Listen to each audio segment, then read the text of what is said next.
buat kita Humor Sufi Nikmat. Assalamualaikum warahmatullahi wabarakatuh. Waalaikumsalam. Apa kabar Mas Pri? Aku kalau ketemu dengan kau ini, yang kubayangkan traumanya. Semuanya pahit. Apa nggak ada yang manis? Yo, karena syuting kita ini honorku selalu lebih kecil ketimbang kamu. Itu sudah bagus dikasih honor. Iya. Sebegitu hinanya aku ini. Honor itu sudah saya paksakan ke Bendra. Ben ini kalau nggak dikasih honor, kasihan Ben. Bagaimana mengangsur rumah, bagaimana mengangsur SPP anak-anak. Ini rasanya Humor Sufi ini syuting di studioku. Ini kan yang nyup di Jarum, Mas. Kurang ajar, fitnah. Ya wes sekarangmu. Mas, Ya. tampang-tampang para penonton ini kayaknya tidak terdidik ya, Mas. Itu sampean yang milih gimana sih, Mas? Mau cari yang cerdas-cerdas gitu, biar omongan kita nyambung. Yang kita butuhkan itu bukan penonton kok, Gus. Apa itu? Korban. Jadi adik-adik gini posisi yang mulia karena mau dikorbankan. Itu kan trademark acara kita. Ya, mencari korban itu. Ini kan di TV pasti nggak laku. Iya, warung. Ini sudah pakai baju takwa, kan? Itu kan nggak kelihatan Takwa. Tapi siapa yang merawat anak-anak ini kalau bukan kita? Woi. Itu rawat jalan atau rawat inap? Pokoknya standar BPJS lah. Tapi jangan-jangan mereka itu berprestasi loh, Mas, di sekolahnya, Mas. Oh, sangat kan? Justru karena rendah hati mau datang ke sini untuk sambil belajar dari kebodohan Mas Pri. Iya, aku memang cocok untuk menjadi ajang pelajaran orang-orang yang sangat bodoh. Oh iya. Kalau tidak bisa belajar dari kesalahan, bagaimana kita bisa belajar dari kebenaran? Oh. Ya? Tangannya itu sudah politis, Pak. Tidak semua orang itu bisa cerdas, Mas. Iya. Ada yang bodoh juga. Lama-lama asbak melayang. Mereka ini Ya. saya yakin sebenarnya, Mas, punya latar belakang pendidikan yang baik. Ya. Mas Pri, latar belakang pendidikannya apa? Oh, aku tidak peduli latar belakang karena seluruh latar belakang itu menjadi latarku. Latar depan maksudnya. Latar depan belakang manusia lingkaran kan begitu, nggak jelas mana ujung mana pangkal, tapi dia sudah menyatu dengan kebersatuan. Orang kok cerdasnya begini? Menyatu dengan kebersatuan itu maksudnya apa? Nggak ada artinya. Terus nggak urusan. Honorku kan lebih kecil, boleh ngawur. Tapi siapa tahu, Mas. Ya. Mereka memang datang ke sini tidak sekedar nonton, Ya. benar-benar ingin belajar, jadi bahan skripsi mungkin, tesis mungkin, atau bahkan disertasi. Mas Pri tidak ingin menyampaikan gagasan-gagasan tertentu mumpung banyak orang-orang pintar. Nggak perlu ya kepada orang-orang yang masih dalam keadaan sangat menderita. Itu yang diperlukan hanya sentuhan-sentuhan, nasi bungkus. Oh iya. Lebih pada sentuhan itu ya. Iya, dan mengatasi rasa lapar itu jadi penting banget ya. ya ada banyak aspek toh, menerima mereka di rumah kita, menerima seseorang di rumah kita itu kan nggak mudah, karena tamu itu kan pada satu keadaan gangguan sebetulnya tamu. Sampai itu gangguan loh. Iya. Kamu juga sebetulnya. Terus, berarti minoritas loh sini. Oh iya ya nggak jadi. Tapi tamu tuh rahmat, Mas, membawa Pasti. berkah, Mas. Nah berkah itu ketika frekuensinya sudah kita tuning Oke. untuk ke frekuensi keberkahan itu. Nah adik-adik ini tentu kesini sudah ada dalam adjustment itu. Adjustment itu penyelarasan, inisiasi. Wah, itu belajar istilah kayak gitu berapa bulan? Baru tadi. Khusus untuk siaran ini. Agar kelihatan pinter. Tapi nggak ngaruh di honor, nggak bakal nambah. Jadi lebih baik biasa saja, nggak usah pakai istilah-istilah. Di sini ada Pak Henry. Pak, aku butuh program yang lebih aku, jangan pakai dia. Pak Henry tuh ngambil keputusan lewat sini. Oh ya, nggak jadi. Tapi rumahnya Mas Pri ini menarik, berkembang tidak hanya menjadi rumah, tidak hanya untuk menerima tamu, bertumbuh menjadi kelas-kelas, menjadi sekolah dalam skala kecil lah. Itu konsep macam apa yang dipersiapkan? Pertumbuhan. Jadi naluri yang paling manusiawi itu naluri bertumbuh. Walaupun Mas Pri nggak tumbuh ya. Aku memakai diriku sebagai sebuah contoh kegagalan pertumbuhan. Agar orang tidak meniru kegagalan tumbuhku. Betul. Ini ciri-ciri sufi yang asli begini. Iya. Oke. Goblok. Orang goblok itu tidak perlu diakui siapa-siapa, memang sudah goblok. Orang cerdas perlu perjuangan. Sampai masih berjuang. Ya perjuangan sendiri itu kan kodrat pertumbuhan. Jadi bukan aku butuh berjuang, tapi menjalani kodratku untuk menepati mandat-mandat pertumbuhan itu saja. Nah, murid-murid yang datang ke sini kan beragam, Mas. Tantangannya menjadi semakin tinggi lah. Ya. Menghadapinya gimana? Mereka bukan sekedar tamu, memang niatnya belajar betul. Orang yang bertumbuh itu sampai kan tidak punya apa-apa untuk dipersiapkan diberikan kepada murid-murid itu. Ngomong terus. Emosi. Guru kok emosi. Iya. Lah muridnya begini. Lu baru murid 1. Kan kelas itu yang datang muridnya macam-macam. Loh macam-macam tapi benar semua dan bayar semua. Ini satu salah gratis. Pulang minta sumbangan. Minta sumbangan. Ya guru mesti edan dong ngadepi murid begini. Ujian bagimu. Beragamnya murid, Mas. Latar belakangnya bahkan mungkin tujuannya ada yang bahkan mungkin untuk ngetes gurunya ini benar-benar bisa ngajar. Guru itu hanya membutuhkan satu hal saja. Kepentingannya adalah menuntaskan hasrat keguruan. Ini saja. Di luar itu hanya bonus-bonus keguruan. Contohnya bonus itu apa? Loh, kelas priges harus berbayar, itu bonusnya. Bukan tujuannya? Agak. Gue lebih jujur lagi lah. Masa bukan tujuan? Ya, nanti kalau aku jujur, kelasku nggak laku. Jadi harus dibungkus ya, sesuatu yang mulia. Sebenarnya aku ini siapa sih? Tapi intinya pertumbuhan itu kan keniscayaan ya Gus ya. Bahwa sel-sel di tubuh kita itu kan tidak bisa dihambat untuk bertumbuh. Bahkan tanpa kita perhatikan ia menumbuh karena keniscayaannya menjalani hidup yang bertumbuh itu. Seringkali kita justru menjadi lebih cerdas gara-gara muridnya yang macam-macam itu ya Mas ya. Kita belajar dari murid-murid itu ya? Ya, murid itu kan bagian dari variabel pertumbuhan. Kalau guru nggak punya murid mau ngajarin siapa? Jadi siapa nebeng? Aku malah tanya saya. Loh aku tadi itu juga tidak bertanya kok. Salahmu sendiri jawab. Ya murid dan guru, pemberi dan penerima itu tidak jelas siapa yang lebih tinggi. Karena di dalam kedudukan yang saling itu sulit diukur di mana yang superior, di mana yang inferior. Maka di dalam konteks itu saya sangat membutuhkan murid, apalagi yang berbayar. Ambil salamis. Aku kan menirukan dinas pendidikan.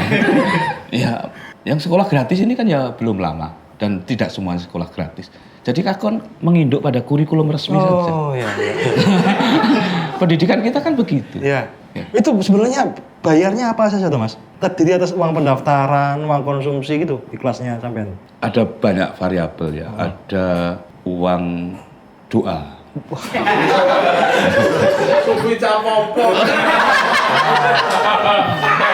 Dengerin tuh Mael tuh, jujur dia tuh. Kamu ini jadi manusia belum lama. Udah komentar ya. Dilibatkan di sini saja udah untung. Honor aja dipotongkan dari PGS. Ampun, Pak.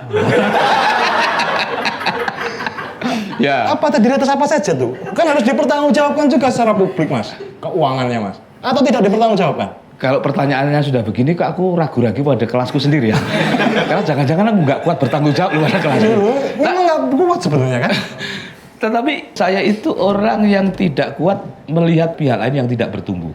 Aku ngerti rasanya orang yang tidak bertumbuh karena aku pernah mengalami zona itu. Sampai sekarang. Sampai sekarang gagal tumbuh itu di sektor-sektor tertentu ya. Oh iya. Dan itu penderitaan yang sangat nyaris permanen kalau itu tidak dipecah. Bahkan kegagalan mengakses informasi, memerintah bibir kita sendiri saja itu nggak punya kekuatan. Memerintah bibir itu gimana? Gitu. Ya misalnya orang-orang yang terpelajar itu cenderung sadar gerak bibirnya. Nggak seperti ini. Ini bibir yang lostrum. Ini bibir yang konslet. Bertumbuh itu kan membutuhkan bukan ruang tertutup seperti ini, toh Mas. Iya. Kenapa tidak kelasnya di luar? Pertanyaanku aneh-aneh. Sekarang tuh di mana-mana sekolah alam, Mas. Nggak tertutup begini, kok. Ini alam. Alam gaib. Kenapa nggak keluar? Dia aja memang bertumbuh dengan dirinya sendiri menghadapi sinar matahari lah. Ide-ide yang keluar dengan otomatis karena angin semilir lah. Kenapa di kelas? Ada kedalaman, ada keluaran. Ada kesampingan, ada kedepanan. Nah, ini ciri-ciri orang yang suka mikirnya belakangan itu gitu, terbelakang. Ketawa-ketawa sendiri ya. Penting Mas, kita itu merespon alam semesta untuk belajar. Tidak hanya lewat teori-teori buku-buku, harus mengalami sendiri lah. Sampai punya teman nggak yang bisa ngobrol lebih banyak soal itu? Hari nanti kita undang. Orang ini sangat soleh. Wah, sampai berteman sama orang-orang soleh ya? Nggak minder. Aku sudah ihsan. Tinggi. Saking tingginya kena angin, jatuh.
Alam gaib teman.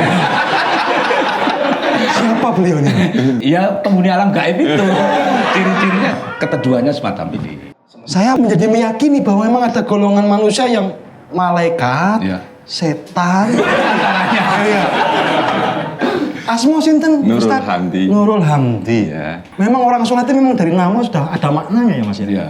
Pri GS, guru sufi. Guru soleh. Apalagi? Guru setan.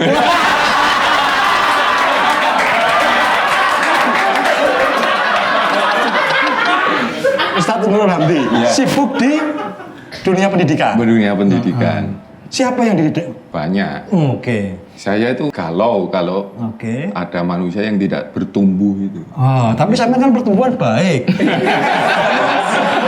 Apa yang digalaukan? Ya memang manusia harus bertumbuh. Bertumbuh. Muridnya dari mana saja? Kalau yang muridnya sekolah alam itu ya dari TK hingga usia SMA. Namun yang SMA itu lebih berani mencari bentuk. Di mana-mana kalau nggak SMA ya SMK. Nah kami bikinnya itu sekolah muda mandiri. SMM. Targetnya dinyatakan lulus ketika dia sudah menjadi minimal maker atau menjadi startup. Nah kalau SMA itu kan untuk hari ini menjadi startup itu kan masih susah. Kenapa kok susah? Skala besarnya itu yang kami pahami itu konsepnya adalah job seeker, mencari kerja saja gitu, bukan pencipta pekerjaan, bukan narator peradaban. Paham nggak? Orang yang nggak paham kamu nudingnya ke aku. Narator peradaban. Apa itu Mas narator peradaban? Manusia hidup ini itu kan mempunyai peran kekhalifahan, mengambil mandat dari Sang Pencipta untuk mengelola semesta di lingkungannya ini agar menghasilkan kebermanfaatan Kalau bahasa Qur'annya itu rahmatan lil alamin. Mas, holistik Mas, bukan honoristik. Jadi kalau orang tuh rahmatan lil alamin itu pasti dia adalah narator. Itu bedanya sampai sama Mas Pri ini laknatan lil alamin. Sampai kok malah ngeblok dia. Orang Solo itu ngomong orang Solo. Gitu Mas. Gitu. Coba tanya, sanggup tanya enggak? Enggak. Aku sudah sakit hati. Ustadz kalau lihat kelasnya PGS gimana? Pernah ngeliat nggak? Standarnya terpenuhi nggak itu sebagai sebuah kelas? Ternyata dia juga narator. Wow. Tapi bukan narator pelajaran. Wahai umatku. Pada akhirnya kedengkian akan ketemu batu. Narator apa dulu? Bukan peradaban. Loh, orang datang ke sini kalau dia nggak narator nggak datang itu. Tapi saya pemilik program. Saya yang memutuskan siapa jadi host pendamping, siapa jadi narasumber. Udah kalau itu kita ngalah saja. Kita pura-pura hormat saja. Ben, tolong dibatalkan honornya. Di mana-mana tuh honor berkuasa Mas Pri. Iya. Walaupun kepalsuan dalam. Iya. Iya. Menghadapi murid-murid kayak gini ada nggak Mas? Oh, Model kayak gini. manusia itu pasti unik. Oke. Nah, untuk menjadi narator itu pasti harus dihargai keunikannya. Sampean tadi dengan segalanya itu unik. Beliau dengan segalanya tadi unik. Tapi honor tinggi saya. Saya lebih unik berarti. Ternyata. Ada unik campur sesat itu aja. Pasti. Fir'aun tuh unik dan sesat.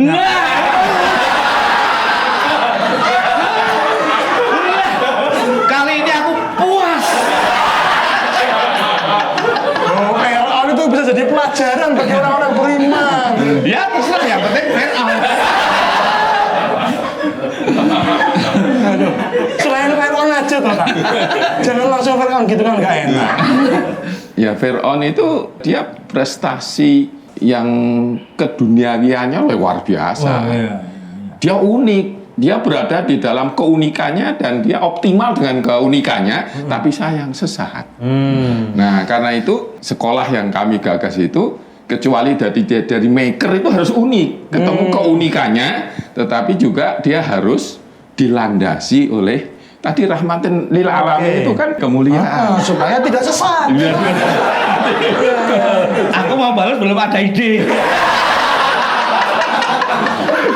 Unik itu tadi kan ternyata alam itu juga menjadi fasilitator untuk menemukan keunikannya. Sampai kepada kemuliaan itu juga variabel alam itu dominan. Nanti dulu sekolah alam ini maksudnya di luar rumah, di luar gedung sekolah gitu. Alam, Gedungnya nggak ada, alam aja. Aku jadi takut, sorry loh. Gimana maksudnya? alam semesta ini mediator komunikasi kita untuk ketemu penciptanya alam. Oke. Nah, penciptanya ini super mulia. Iya. Nah, kalau anak TK itu ditemukan dengan bunga mawar yang merahnya luar biasa indahnya, berbeda dengan yang ada di sosmed. Oke. Dan mawar 1, mawar 2, mawar 3 dan sebagainya selalu berbeda. Ini yang menciptakan adalah yang maha indah. Oh iya. Penting langsung melihat alam semesta, Iya, belajar itu langsung dari alam. untuk menanamkan yang namanya belief atau keimanan itu untuk anak balita itu yang melalui sinyal-sinyal kepenciptaan itu sehingga kemudian berlahan dia tumbuh itu kenal bahwa ada yang menciptakan. Kalau ngomong yang berat-berat kesini saja. Oh gitu. Kapasitasnya belum mencukupi. akrab tak sama saya. Sepaham soalnya. Sudah sana lagi. Dia yang punya program. Itu teori-teori itu berhasil. Berhasil, apalagi inspiratornya itu adalah masa berkembangnya Nabi. Kenapa enggak masa balitanya tidak di Mekah tetapi di Taif? Taif itu di pegunungan yang di sana ada mata air, di sana ada kebun kurma, di sana ada kebun anggur, ada kebun delima, ada gembalaan, natural biodiversity-nya lebih komplit. Saya setuju yang gini-gini. Ini banyak progres dirinya sendiri kok. Ini kan banyak dari Kanjeng Nabi. Ini penderitaan terus yang dijual. Tapi penderitaan syar'i. Wah. Penderitaan syar'i itu gimana? Kalau penderitaan syar'i juga merupakan sebab ditemukannya konsep sekolah halal. Jangan belok. Kenyataan. Orang cerdas itu kemanapun arahnya mulia. Terus seneng gitu kamu. Senang aku melihat kamu susah itu senang. Kok bisa kata teori itu dari mana? Jadi gini, saya sekolah, saya itu pinter loh. Oh iya. Kalau Ustaz saya percaya. Bukan. Ustaz kok ujub. Kalau ujub, ini kenyataan. Amun. Tahun 86 Mas Pri, saya itu dapat beasiswa ke England. Wow. 86 kan main sama kerbau ya? Aduh sekali. Cuma saya renungi, Iya. sepanjang saya sekolah itu, saya sebenarnya adalah penuh derita. Saya harus bekerja keras, banting tulang, menjadi pertapa untuk belajar gitu, itu semuanya rekoso. Iya. Karena sebenarnya yang saya kejar itu ternyata adalah bukan diriku. Gitu. Ternyata tanpa sadar itu juga menjadi tidak bermartabat karena dalam beberapa mata pelajaran itu saya juga nyontek. Iya. Udah mulai ada pengakuan dosa. Juga nyontek. Karena dalam pelajaran seni itu Mas Bri, saya itu paling goblok. Goblok-goblok kesana. Cerdas kesini, ya. Terus Gitu. apa lagi? Nah, jadinya supaya tetap ranking 1 umum. Nah, ranking 1 kesini. Goblok kesana. Betul, ya. Nyonteknya ke sini atau ke sana? Kak Pak Henry aja.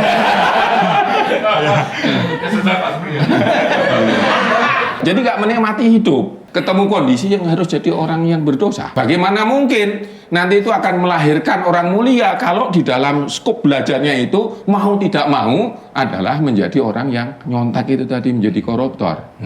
Gitu. Itu murid-murid seringkali juga membawa persoalan. Menghadapinya gimana, Pak? Troublemaker itu sebenarnya persepsi orang. Ini contoh, di sekolahan ini jenengan ini pasti dulu sering disengeni guru.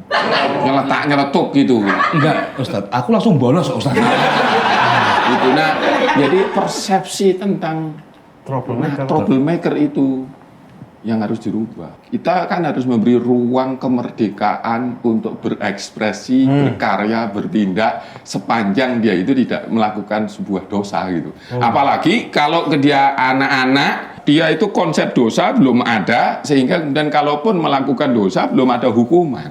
Makanya sampai harus lama jadi anak-anak, jangan tunggu. Ini aku secara tinggi tubuh kan anak-anak abadi. Karena aku dikonservasi oleh kasih sayang ilahi bernama tubuh kekanakan itu. Maka aku saling jatuh cinta kepada teman-teman istriku. Tidak berdosa ya. Innocent.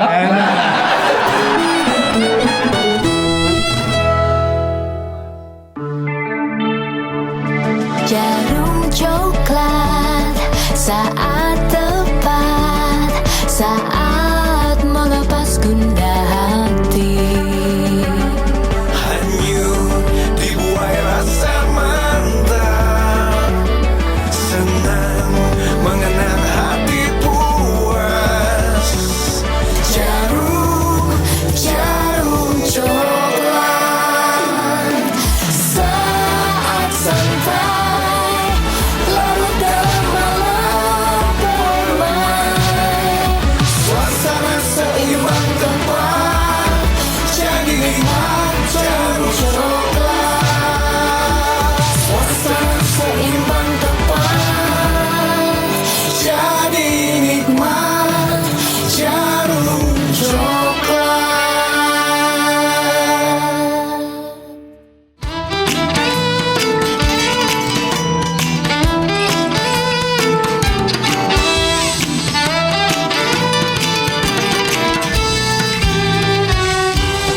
Kami sudah ngobrol banyak soal konsep pendidikannya yang holistik.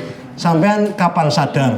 Saya mulai sadar bahwa harta karun terbesar manusia itu adalah kesadaran itu sendiri. Manusia itu harus menjadi sebenar-benarnya manusia, itu puncak kesadaran yang harus kita akses. Itu bahan kata-katanya kok diputar-putar tuh apa? Nggak punya bahan yang lain? Aku sastrawan. Oke. Jadi semakin rumit semakin sastra. Walaupun tidak ada yang membaca karya sastranya. Gak urusan. Karena sastra itu harus mengindah bahkan sejak di dalam perasaan kita sendiri. Perasaan sampean kan nggak ada indah-indahnya. Gak urusan. Lah terus apa yang diurus kalau gitu? Nggak urusan terus. Aku sendiri. Oh, orang ngeyel itu kan dasar sekali ya pertahanannya. Itu sebetulnya ngeyel itu inti iman sebetulnya. Bisa dibayangkan toh kesabaran saya kayak apa? Apalagi? Enggak, sadarnya kapan sampai dengan konsep pendidikan yang harusnya holistik gini? Kan sampai kan materialistis toh kelasnya itu. Holistik itu kan di dalamnya ada material. Maka bisnis material itu penting. Betul. Toko bangunan itu. Dibayar ruwet ya. Iya, karena dia struktur. Toh. Holistik itu punya strukturnya. Dan di dalam struktur itu baru isian-isian seluruh variabel itu masuk. Jadi omongan dengan sastra memang butuhkan kecerdasan ekstra. Kecerdasan standar begini agak rumit ya untuk menjangkau wilayah yang kecerdasan adiluhung semacam ini. Apa gunanya cerdas adiluhung kalau nggak ada yang paham apa maksud sampean? Hanya orang-orang sesama adiluhung. Memang orang adiluhung kan sedikit jumlahnya. Punah sudah nggak ada lagi kok. Tersisa satu toh. Itu pun kalau benar-benar adiluhung. Itu yang nilai dirinya sendiri. Lama-lama kok terdesak ya? Nah, boleh saya urun rembuk? Urun honor aja boleh. Apa silakan. Jadi makna kesadaran tentang kemanusiaan itu sebenarnya adalah menjadi manusia yang bermartabat.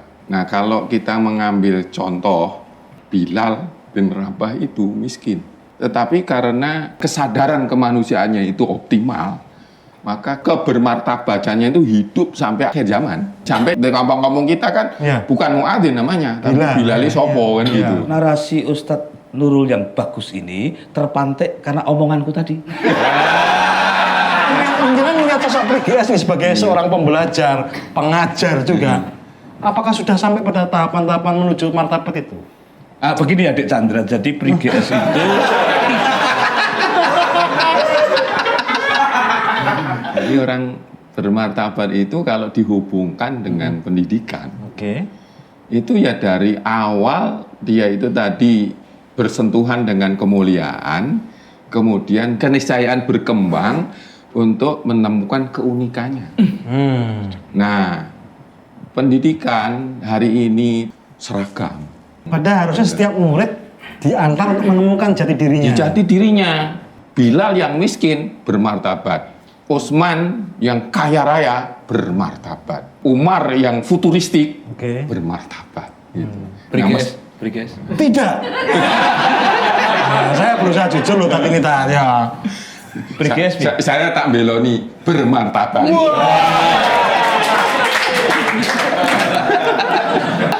Mas Pri gimana komentarnya soal Ustadz? Konsepnya kan luar biasa.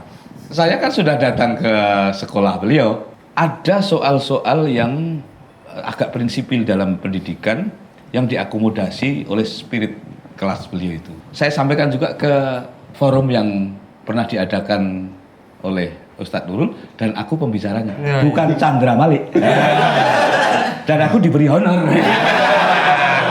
Cuma sekali diundang ya? 2 kali. Belum 3 kali ya belum ya? Tahun besok ya. Sekolah ini saya tidak ngurus kurikulum yang macam-macam ya.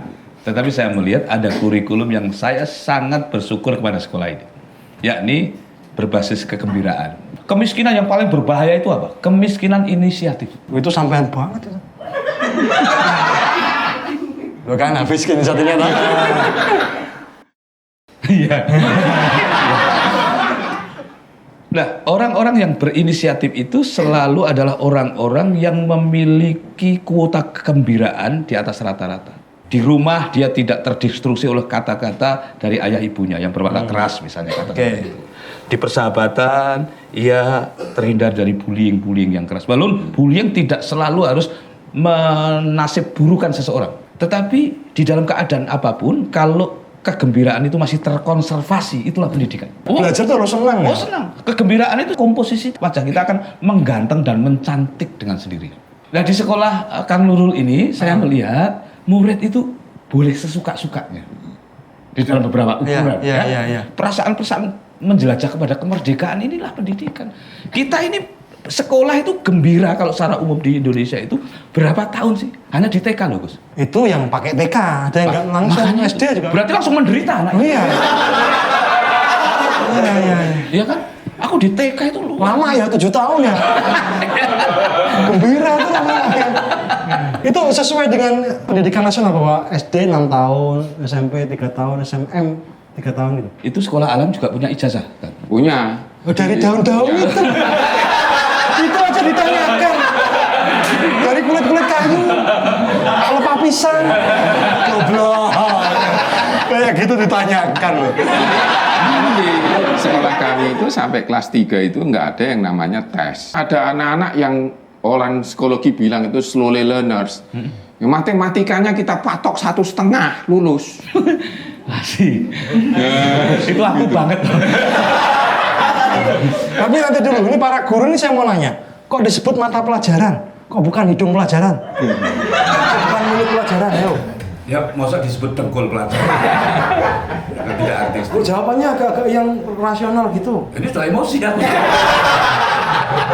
Kenapa tak namanya mata pelajaran? Sebenarnya kalau boleh dihapus itu nggak pakai mata pelajaran kami. Yang diajarkan itu adalah sejatinya bekal manusia itu apa?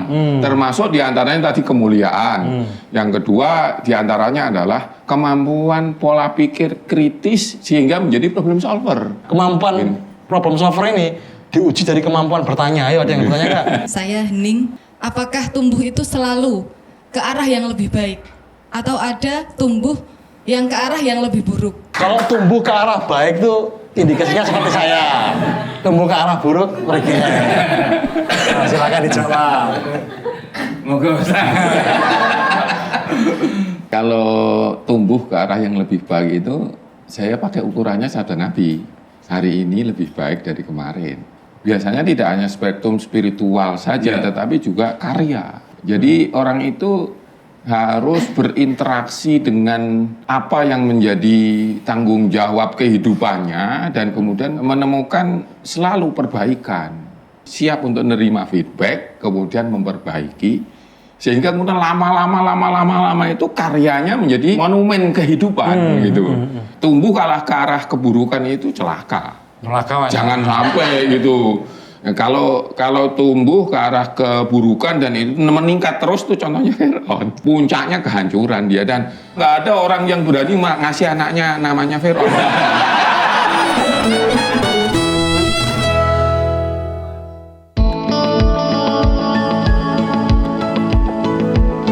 Jarum coklat saat tepat, saat melepas gundah hati. Hanyut dibuai rasa mata, senang mengenal hati puas. Jarum coklat saat santai larut dalam malam. Suasana seimbang tepat, Jadi nikmat jarum coklat.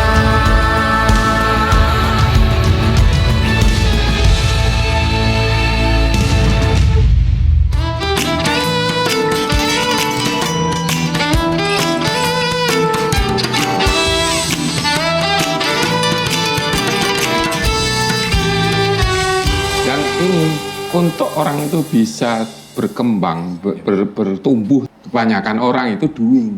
Hidupnya ngelundung, doing, bukan experiencing. Ketika kita experiencing, pasti kemudian ada refleksi atas yang kita jalani. Dan itu tuh, kalau tidak di passion kita, tidak di keunikan kita, akan sulit kita itu melakukan proses experiencing. Karena itu, pendidikan itu harus menghantarkan orang untuk ketemu keunikan dia, sehingga dia menjalani amanah kehidupannya itu dengan experiencing. Gitu. Mas Pri nggak pengen bikin kelas yang untuk TK, SD, SMP gitu Mas? Ya sudah saya subkan kepada beliau. Autentisitas itu kan punya gelombangnya sendiri-sendiri. Kalau beliau ini kan masih bisa mengakomodasi autentisitas untuk anak-anak SD. Oke. Aku untuk ibunya anak-anak SD. Spesifik ya? Itu dari mana idenya Mas? Dari kedudukanku sebagai manusia artistik. Ini kan komplek, memiliki ibu-ibu yang karena kelas menengah ya kelas ini cantik-cantik. Dan aku akan membuka kelas ibu-ibu tetangga. Mau diajarin apa itu Mas? Oh, rumah tangga itu nggak usah ada kebohongan, nggak usah kekurangan ekonomi, ada kekurangan atensi saja selesai rumah itu. Berantakan, Cinta, bubar ya? cinta itu rapuh sekali. Dia kekurangan pendengaran saja, cinta itu menarik diri. Ya. Cinta kok kekurangan pandangan, menarik diri. Cinta kok kekurangan sentuhan, menarik diri. Kapan mendorong dirinya? Ketika cinta sudah mendapat pelabuhannya. Kayaknya sastrawan betul kayaknya. Ini kok nggak teruji di rumah tangganya sendiri ya? Loh, Anda kok tertawa? Ini wani gitu loh. Loh berani wong saya yang pegang honor. Kekuasaan di atas segala-galanya. Ya, karena kita juga bukan rumah tangga istimewa toh, Bu. Oh, justru belajar dari itu. Iya, dari kekurangan istriku, kekurangan aku sendiri. Kita itu nggak usah sok sakinah, kuat. Kita melihat adegan kita saling tidur saja, kita bisa marah kepada pasangan kita. Karena tidur itu adalah saat ketika seluruh komposisi kita sedang ada di periode paling ambyar. Bisa nggak kita mencintai ketika komposisi pasangan itu di dalam keadaan yang paling diskomposisi itu? Biasanya titik paling lemahnya setelah berapa tahun pernikahan Mas? Gonjang-ganjing itu dimulai Mas? Istriku dan aku itu makin mencintai justru ketika kami makin menua dan menjelek. Dulu ketika istriku masih cantik, aku merasa kok istriku itu salah make up saja kok jadi jelek yuk. Karena make upnya kemahalan dan itu aku agak tidak ikhlas. Kok bisa begini nih tafsirnya?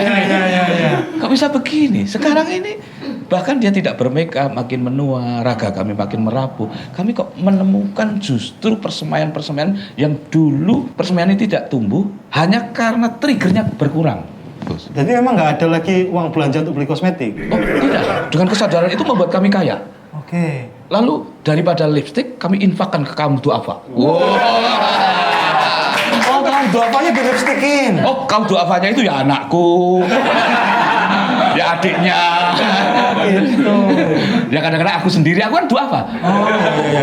Ya, dalam Muter aja di situ. muter aja. Jadi ya begitu. Jadi ya begitu.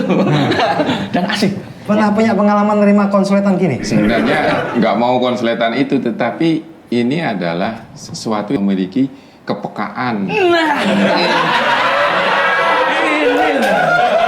Ini beratnya host yang tidak cerdas. Dan kepekaan itu kalau tidak mengalami proses experiencing dari kecil itu nanti tumbuh. Jadi experiencing-nya kemelaratan, penderitaan. Kalau sekolahnya hanya di kelas, nggak ada experiencing tentang kepekaan.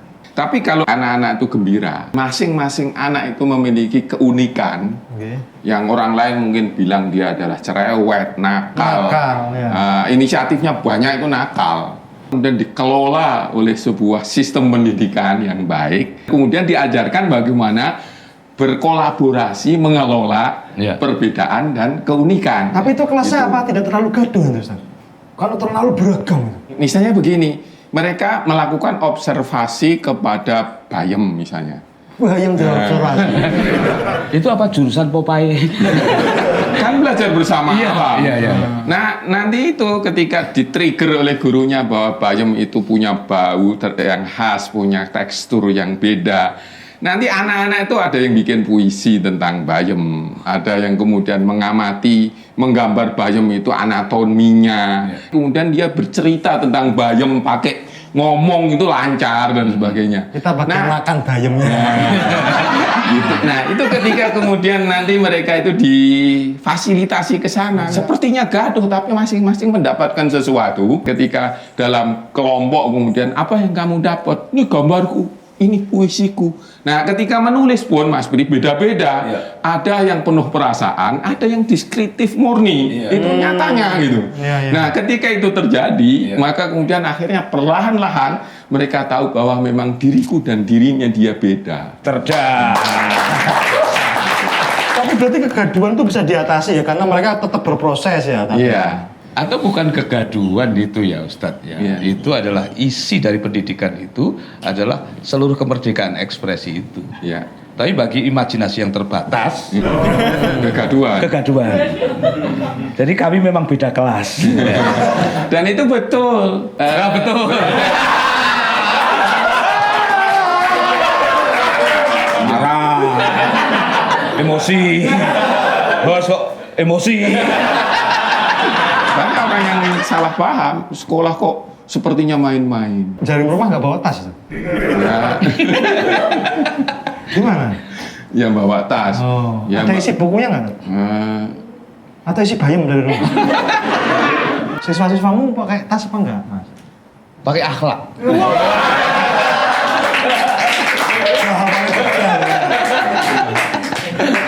Belajar bayam juga? Macam-macam, bayam kangkung. Ya, terus- Pakai cabai apa enggak? Oh, macam-macam ya. Cabai ya, kadang sandal kalau kurang pedas. Tapi menarik ya konsep sekolah alam tuh Mas ya. Sangat. Kayaknya di daerah-daerah berkembang ya Mas. Karena alam itu seluruh laboratorium ada di sana. Ada suara, warna, tekstur, Oke. dimensi. Ya. Ya semua itu nggak ada di kelas PGS, adanya di sekolah alam. Terbungkus semuanya dengan akhlak. Oh. Iya. Warna yang berakhlak kan ada. Warna apa? Oh, warna yang menimbulkan rasa surga. Oh, kalau tekstur yang berakhlak. Tekstur yang kemudian kalau kita raba, ia membawa sensasi-sensasi kelembutan kita kepada seluruh elemen kelembutan. Kalau cahaya yang berakhlak. Cahaya yang kalau saya membaca huruf-hurufnya memancarkan ilmu pengetahuan. Nah, pertumbuhan otak ini kan stimulusnya adalah panca indera.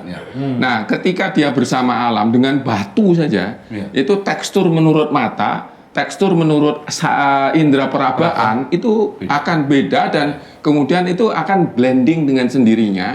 Nah, tekstur daun dalam satu pohon yang muda dengan yang tua beda. Oh ya beda daun muda sama daun tua. Terus warna sama-sama hijau dalam satu pohon itu bedanya beda.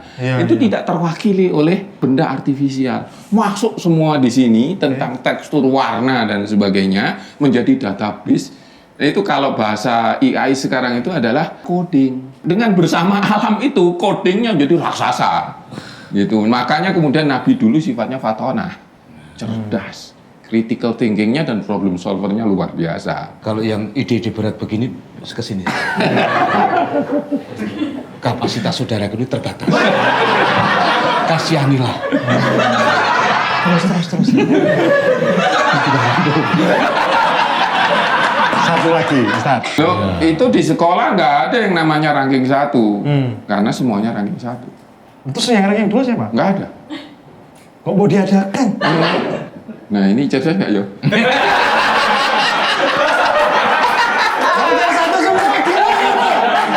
Ranking 1 di bidangnya. Oh, di bidang. Setiap anak itu istimewa, cerdas di bidangnya, kecuali Briges. Di coklat kita, Humor Sufi, Neymar. Aku rasa balas sih kurang ajar.